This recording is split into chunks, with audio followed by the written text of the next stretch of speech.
listening to LOA Recon with the Good Vibe Coach Jeanette Ma, where we dissect the ins and outs and the art and science of conscious creation, all intended to amp up your manifesting game. Let's have some fun together.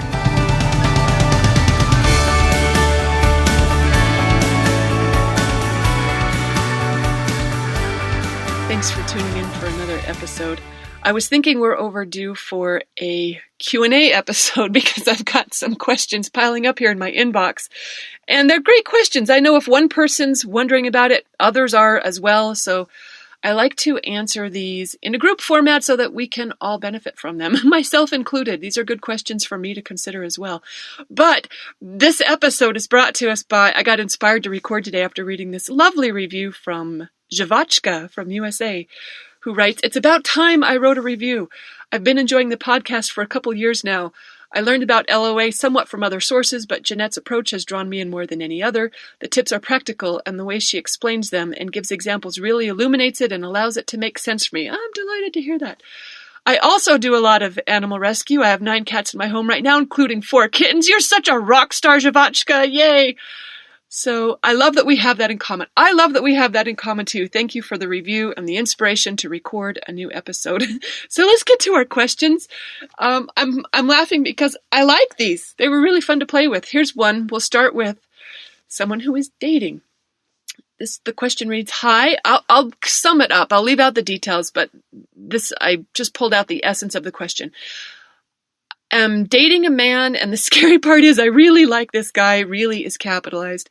Is it okay if I put just a tiny little spell on him to find me sexy? Feeling a tad insecure in the old looks department. I don't know, does she mean old looks or in the old looks department? If we feel like we look old, yeah, we got to change that vibration. And she admits to a little bit of insecurity, gives me permission to use this as a topic. So, yeah, first of all, hey, let's talk about when you said she writes, "I'm now dating a man, and the scary part is I really like this guy." Hey, my first thought is if it's scary that you like this guy, let's address that vibration first. Like really, if there's any sort of fear going on about what happens when you like someone, that's worth cleaning up too. But that's not your question, so we won't answer that. I just wanted to mention that.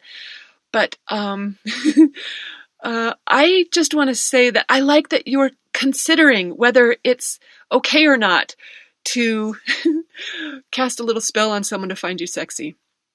And look, we could look at it this way. You're putting a spell on him either way. You're either thinking that he won't, like probably worried, right? Not just thinking, but not liking that thought. I'm thinking of it as a worry that he won't find you sexy, or you could think that he will. So either way, you're kind of really already doing it. It's an energetic conjuring that is going to have an effect. So I'm not opposed to choosing the effect you prefer, but I think there's somewhere else we could go with that. Here's what I would do if this were me.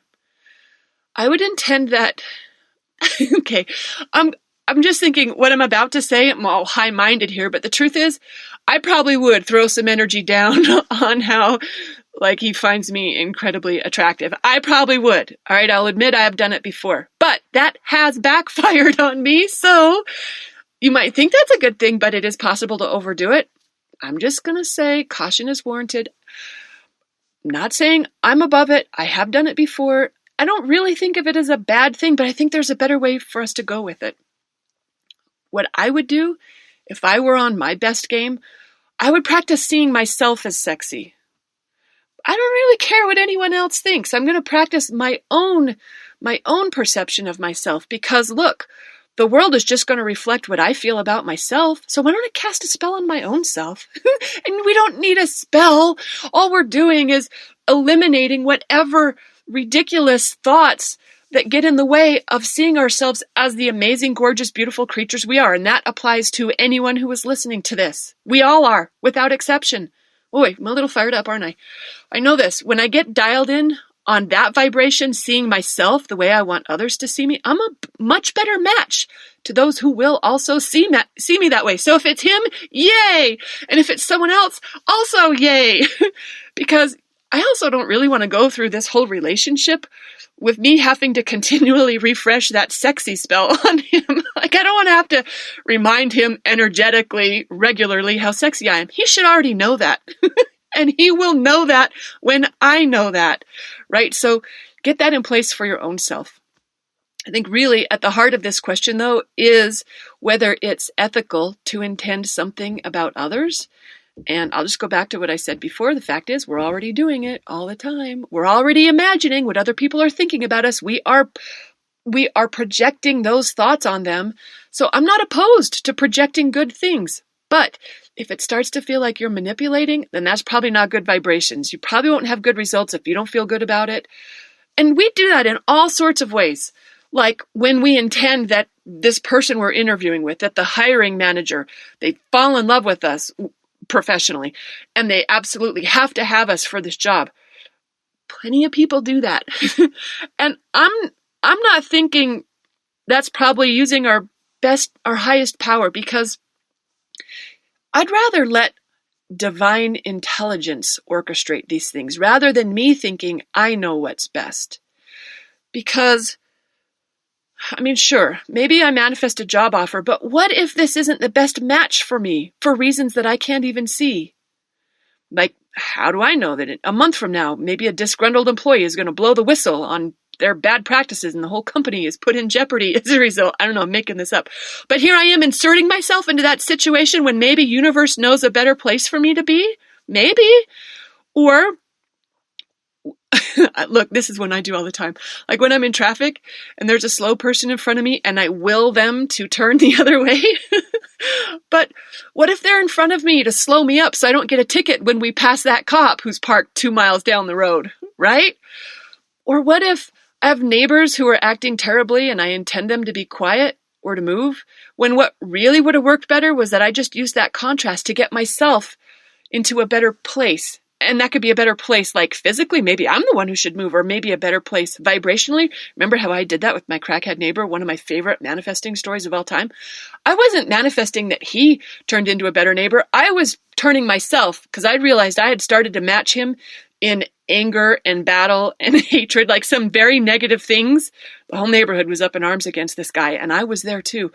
And when I realized, hello, nothing good comes from that, I started turning me around. What I wanted was peace, quiet, appreciation, and love. So I started being that, thinking that it would force him out of my world. No, that guy showed up as peace, quiet, appreciation, and love. It was a freaking miracle. I absolutely love that story.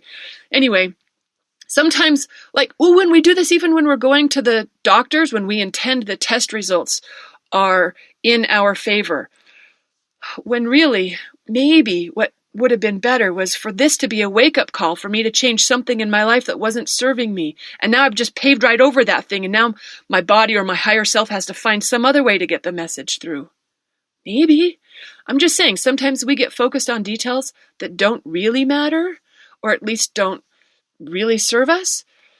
Whereas if we just got dialed on the higher picture of our overall well-being and thriving and happiness, or whatever it might be that we ultimately want, I think it's worth focusing on that and let the details sort themselves out. Says the girl who intends that the car ahead of me makes it through that green light so I can make it through too. Although I will say, that was the old me. The 2019 me is taking my time. I'm not hurrying anywhere, and I'm not feeling stressed for any reason.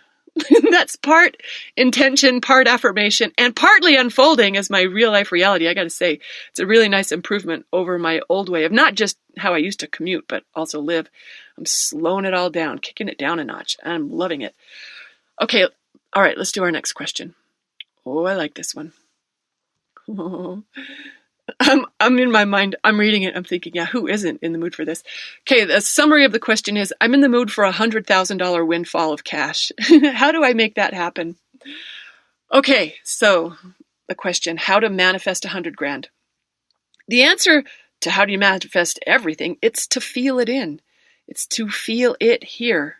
And then just follow inspiration.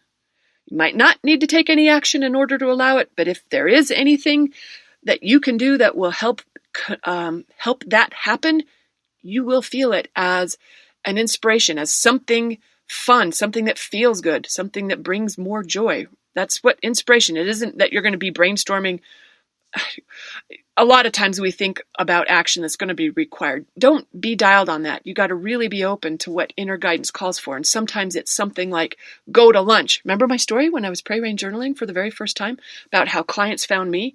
And then when I was like, okay, what sounds good next? I'm checking in with inspiration.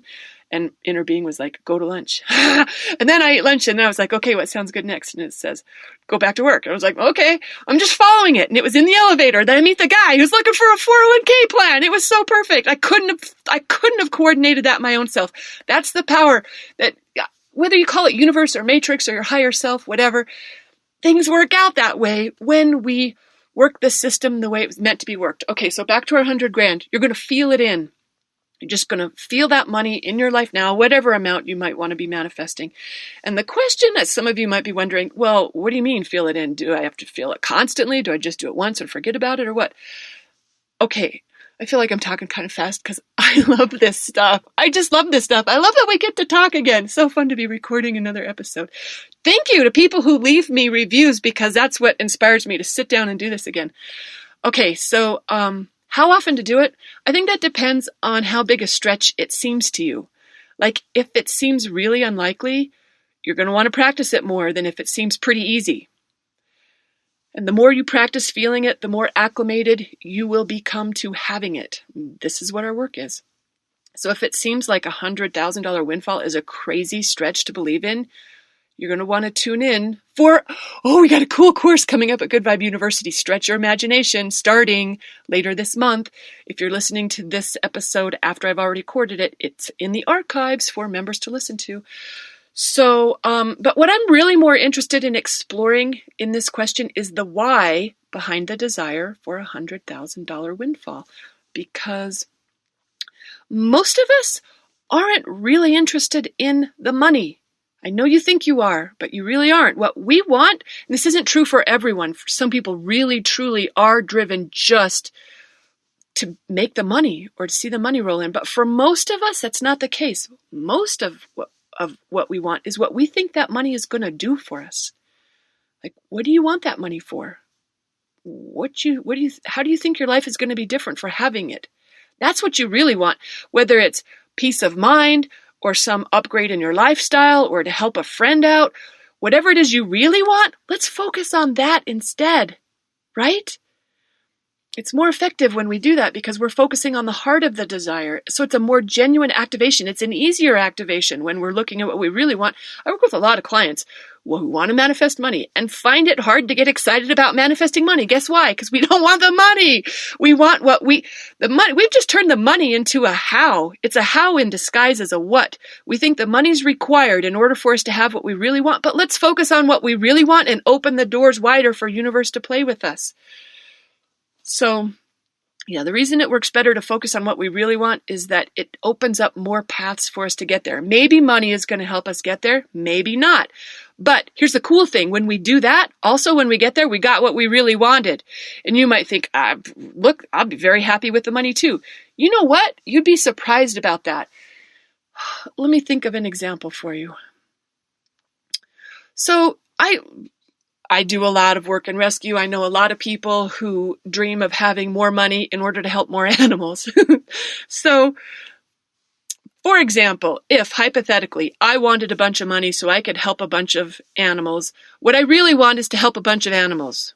In fact, we saw this happen in my home state of Utah, where you could literally dump millions of dollars on this. Look, they saw it as a problem.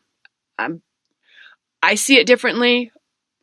This is a whole different episode, but when I read that sentence in Ask and It Is Given by Abraham, I'm going to cry when I tell this story. I'm going to totally cry. This one sentence, literally, I felt like it changed my DNA.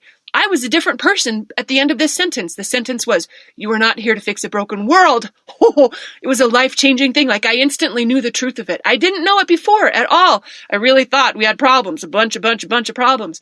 And after I read that, I couldn't see it that way anymore. It's never happened to me before. I don't think I've ever been changed by I don't know how many words that it was amazing. Anyway, in Utah, we got a huge donation. Oh, who is it from? I'm going to forget. I won't misattribute. Millions of dollars devoted to solving the problem. I got to put it in air quotes because I don't really believe it. And I work in animal rescue. The problem of homeless pets. Millions. And yes, we/they have moved the dial, and we continue to do so, but it's muggle progress, you guys. Muggle progress. But my point in sharing this is that it's been years, I don't know, decades, I think. And yes, some progress, but not like you'd think millions and millions of dollars could change. My point with this is that money can't solve your crap. Only you can, with better thoughts. Because you might think, Jeanette, watch me solve my problems with the money. I'm just going to say this question came from someone who had an enormous, life-changing windfall of cash rain down on them. And yes, they quit their job and moved to paradise. But those old habits of thought are persistent. You know why? Money can't change us. Only we can. Money, anything outside of us. It's always an inside job. And if we don't get that inside work done right, we're going to be frustrated when we manifest a $100,000 windfall and find ourselves with the same thought a couple of months from now, because that's what law of attraction does. The momentum on whatever we have been creating, Abraham talks about it as carving out paths. Your thoughts are literally carving out paths to your reality. We got to change these thoughts. That's all there is to it. And as long as we think money is going to do it, it doesn't matter how much money you are playing with, you're going to always want more, because that's what we've been practicing, looking to money to help us feel better. When feeling better, it's our job, not our bank accounts. Oh, I'm a little fired up about that. I say this to a lot of people who just don't buy it, but I'm going to keep saying it. And I say it from personal experience too. This isn't something that I haven't learned my own self. It's not just textbook learning. And even with that animal rescue example, what we really want isn't even to rescue animals. Look, when you're focused on rescue animals, you're just going to manifest more animals that need rescue, no matter how many millions you have to play with. What we want is to feel better about ourselves, about the world, about others, or something along those lines. So why not focus on that? We could just leave money out of it and go to the heart of what we really want. If we focus on the real thing, that's what's going to serve us much better. And if money is helpful to solve it, then we're a match to receiving it, instead of just being a match to money, which can't solve it. I hope this makes sense. Don't worry, I'm sure I'll talk about it again in future episodes, if it doesn't. Okay, I'm answering a question that wasn't even asked. The question was, how do I manifest a $100,000 windfall? The answer is, feel that windfall in your life. Don't feel what it feels like to want it or to not have it or why you need it. Just feel what it feels like to have it. That's the answer. I'll let you manifest the money if you want to. I'm not trying to talk you out of it. But don't be surprised if what you find is what you really wanted was something else. Okay. And the way we can feel that we could do it a variety of ways. You could imagine what that feels like in your mind's eye. You could identify the vibration of that desire and then activate that. Remember Red Ferrari guy who did that? I'm sure I've mentioned him before, where he got hired by my colleague Sharon Wilson he wanted to double his income. And Sharon asked, why do you want that? And he said, because he wanted to buy a red Ferrari. That's why I call this the Red Ferrari guy, even though he didn't get a red Ferrari. This is the coolest story ever. I've told it before, but I love it so much I'm going to share it again. I'll do the short version right now. But she said, why do you want a red Ferrari? And she kept asking why for every answer that he gave until they got to the heart of it, which is always a feeling. Abraham says that. I believe it to be true. What this guy really wanted was freedom, and that is incredibly common for people to associate money and freedom. That's a different episode. I'm not going to sidetrack myself on my thoughts about that. But Sharon says, okay, then your homework is to go out and find ways to feel free right now. And remember how he did it? It's so unconventional. A lot of us who are savvy, conscious creators, we do things like we're writing in our journal about things that make us feel free, or we're imagining what we want and the freedom associated with it. But no, this guy, he starts finger painting with his toddler because that makes him feel free. He sleeps naked because that makes him feel free, and he stops wearing underwear to work because that makes him feel free. Very unconventional ways of activating the vibration, but it totally worked for him. He not only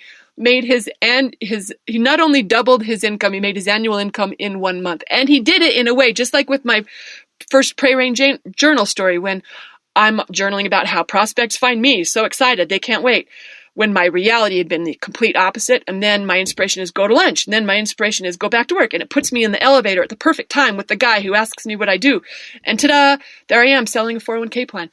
So what happened with the red Ferrari guy was he was a small business owner, and his company was on a bid list, which his company didn't qualify to submit a bid for this project, but his company was on the list. So he submitted a bid and he won the project. It's the sort of thing that if we tried to make it happen, we couldn't. That's got universal magic. This is what it is when we're using our vibration to manifest what we want instead of our action. It's so cool when we do it like this instead of the Muggle way. So the reason he doesn't have a red Ferrari, so he makes a bunch of money, goes down to the Ferrari dealership, he picks out his car, they approve his credit, they draw up the paperwork, and once he's sitting down at the table ready to sign, once it's within reach, he realizes that's not what he really wants. What he really wants is to take his family on a vacation, so he takes a sabbatical from work and goes on vacation instead. He called Sharon as he was leaving the Ferrari dealership without his car. Okay, so there are all sorts of ways for us to feel what we want in our life now, but however you do it, we know this much. We can only experience what we're the vibration of. So somehow, some way, you want to learn the vibration of that cash windfall that you want. That's how you manifest it. And then do whatever feels good, whatever that is. Okay, let's do one more question. Maybe I can do this one quick. So I'll summarize this question as, okay, so I'm really asking for some advice on how to next level what we already have, if you know what I mean. Oh yeah. Okay, so she'd written, we already have a car, but I'd like a nicer one. I already have a nice house, but we'd like more property. We already have good health, but it could be better. We have money, but I'd like it to be more. Well, regarding the money, listen to the one above. But, okay, the answer to this one is more of anything good that we want. It just calls for more alignment. That's all. That means in order to make more money, or to have more money, you've just got to find a way to have more joy. If you want more health, you want to find more things to love. If you want more material luxuries in your life, just find ways to feel even better than you already do. That's how we take things to the next level. You just next level your vibration. And come on, what could be more fun homework than that, right? Finding ways to love life even more? Come on. You gotta love this system. There's no struggling required. Oh, more enjoyment is all that's required. Who doesn't love this? I know I love it. In fact, I've been doing that in a couple of cool ways lately. Like I've got 2 ferals in the kitten nursery right now that I'm taming. It's so fun for me. So fun to win the love of a tame cat already, but do it with ferals. When you win over a feral cat, man, I love that so much. Words can't even express how much I love that. And I just keep doing it. It started last fall when I accidentally trapped 2 feral kittens, and I have tamed feral kittens before. But last fall, I think it was in early September, I accidentally trapped 2 little kittens. They were like 5 weeks old, maybe barely 5 weeks old. And I was like, well, tame them, get them adopted. And I had so much fun doing it. I kept them. I don't like to say that because I know some people might wonder how many cats I have. but I totally kept those 2 kitties. And I loved it so much that I've been taming some adults too who crossed my path. Like there were 2 ferals in my garage all winter. I've got one in my basement right now that I'm taming. Oh, I just posted some cool pictures on Facebook of how well that's going. She's such a sweetheart. I don't know. It's almost criminal to think that this cat, who is so incredibly loving, almost lived her whole life without not just being loved by a person, but bringing her love to a person. She's a lover. I mean, she's going to be a lap cat. She's just so cool. And then, can you feel my joy around this? Can you feel my alignment increasing as a result of what I'm doing with these feral cats? So someone posted on Facebook a picture of a cat in my old neighborhood at the shelter where it was a feral cat. It had already been tipped, and it needed a place to go, and no one was stepping up for it.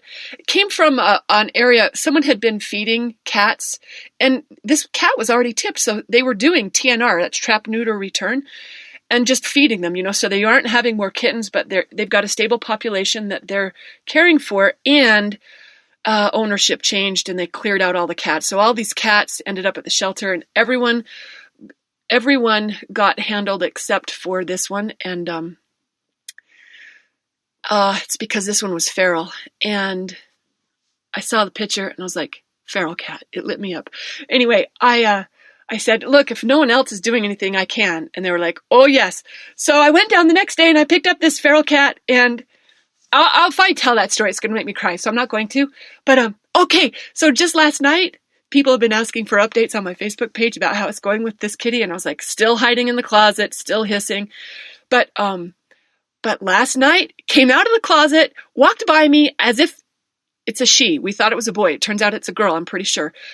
I don't know what her name is yet, so I have to just call her the feral. But, can you hear my love? I don't even need to finish this story. You know what this is doing for me, right? So this is what we do. We find ways to love life even more, whatever that is for you. For me, it's been feral cats lately, but man, it also includes dog walks, more dog walks, less cleaning. You don't have to worry about my cleaning status here at the house. I got a lot of Virgo in me, so there's plenty of clean. I'm on top of everything, don't worry. But more dog walks was good, and it included learning Spanish in a way that works for me, not in the traditional way. I'm having a ton of fun with that. Also, belly dance, both watching it and learning it and listening to the music. It includes more reading. Coming up this spring, I know where more joy is coming. I'm going to convert some of my lawn into like a native grass, wildflower meadow kind of thing, right? Oh, more joy. How fun is that homework? To uplevel our life, just whatever you want more of, just look for how to enjoy yourself more, or at least how to feel better, which might just mean eliminating things that you don't love rather than introducing more things you do love. Sometimes what works best is just get rid of what you're not loving, but it works either way. That's how we uplevel anything. Look at me, I almost have a 30-minute episode. I don't really like for them to go this long. So, oh my gosh, you guys, the 2 feral kittens, the young ones from last fall, they're playing in the sunshine in the front room right now. Oh, they're so cute. I'm going to see if I can get some video. Thanks for listening. I hope you enjoyed this. I sure love playing with you, so thank you for letting me into your world. Bye, everyone, and happy manifesting.